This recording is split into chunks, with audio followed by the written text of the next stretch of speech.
primeira mão, os atos realizados no processo não são gratuitos e devem ser custeados pelas partes que os realizarem. É o que dispõe o artigo 82 do CPC. A onerosidade dos atos está disciplinada nos artigos 82 ao 97 do CPC e nestes são apresentadas também as naturezas e decisões. Entretanto, respeitando o princípio do acesso à justiça, foram criadas exceções, as quais permitem que indivíduos hipossuficientes tenham acesso à justiça gratuitamente. Essas possibilidades estão disciplinadas nos artigos 98 ao 102 do CPC e na Lei 1060 de 1950. Ainda no artigo 82 está previsto que as despesas devem ser providas antecipadamente, do início do processo até a sentença e da execução até que seja garantido o direito. Os atos realizados pelo juiz, de ofício ou a requerimento do MP não estão livres de onerosidade. Estes devem ser providos pela parte autora. É o que dispõe o parágrafo 1º do artigo 82 CPC, desde que o juiz atue como fiscal de justiça. É importante ressaltar que se o ato for essencial ao andamento do processo, o não pagamento deste poderá ensejar abandono de causa, que pode extinguir o processo em resolução de mérito, como dispõe o artigo 485, parágrafo 1º, incisos 2 e 3. Com o objetivo de amenizar o caráter injusto da antecipação das despesas, o legislador disciplinou no artigo 82, parágrafo 2º do CPC, o dever da parte vencida ressarcir à vencedora todos os gastos antecipados. Com caráter complementar, o artigo 85 do CPC impõe à parte vencida a obrigação de pagar os honorários advocatícios da vencedora.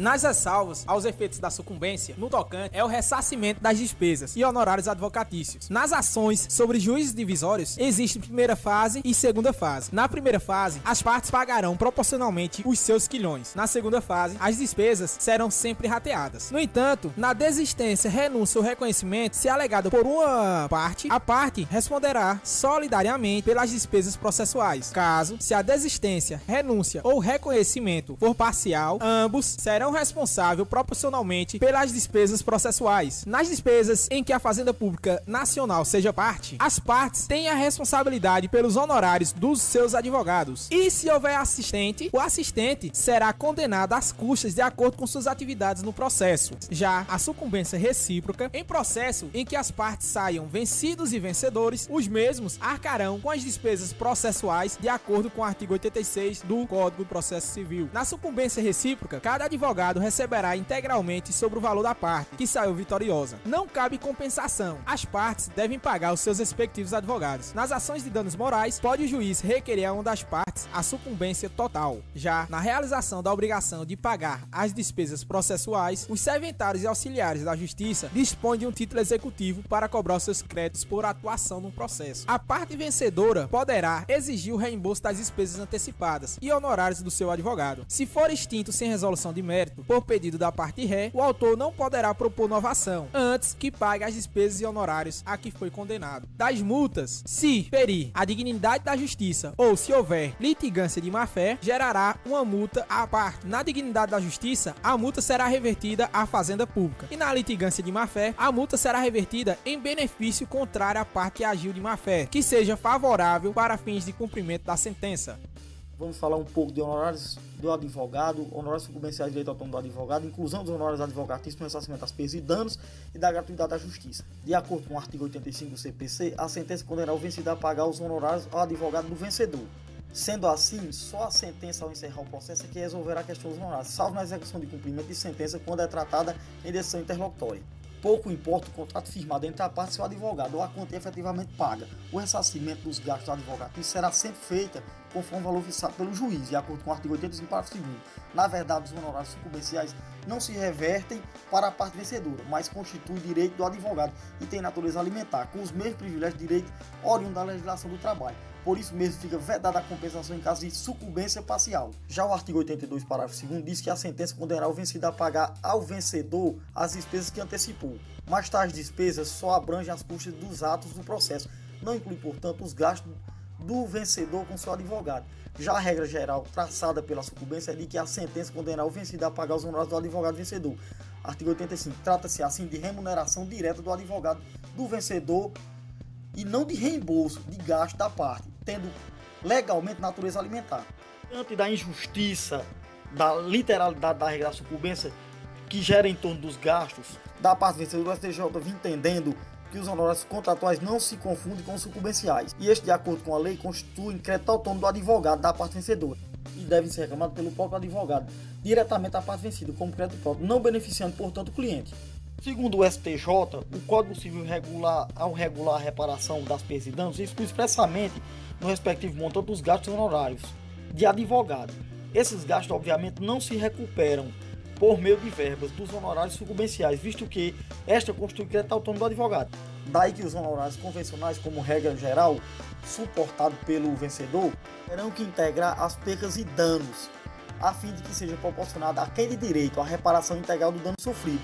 Assistência gratuita, como regra geral, a parte tem o ônus de custear as despesas da atividade processual, antecipando o respectivo pagamento, à medida que o processo se realiza.